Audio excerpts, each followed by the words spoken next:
Madam Speaker, I rise to oppose this rule because there were numerous amendments that would have improved this bill, but they were not made in order in the Rules Committee.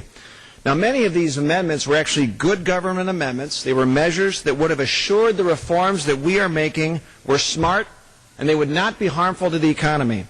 One amendment that I offered with Representative Tiahrt would have guaranteed the end of the TARP bailout program at the end of this year and applied the remaining $200 billion plus worth of taxpayer money towards reducing the federal budget deficit. Now, we all know that the TARP program has had a myriad of problems since day one. We've heard testimony in committee that has said the funds have not been properly monitored. This is the program that was used to fund executive bonuses by taxpayers.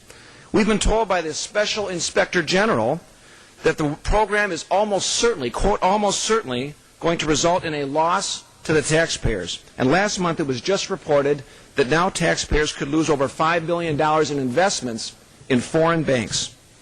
But rather than ending this flawed program once and for all, the administration announced just yesterday they will extend the bailout for TARP for another 10 months.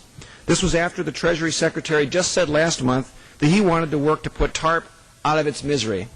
So the Treasury Secretary is kind of flip-flopped now, and taxpayers are going to be forced to stand idly by while this administration will have the ability with Congress to spend over $200 billion of taxpayer money as walking around money. But what's even more alarming, I think, Madam Speaker, is the fact that the legislation before us creates a TARP second bailout program and more bailout authority. With all the problems we've had in this first bailout program, why on earth is the federal government pursuing a sequel?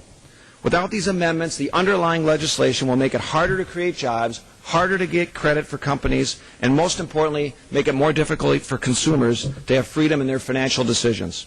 I would urge members to oppose this closed rule, which has effectively eliminated debate on many good amendments.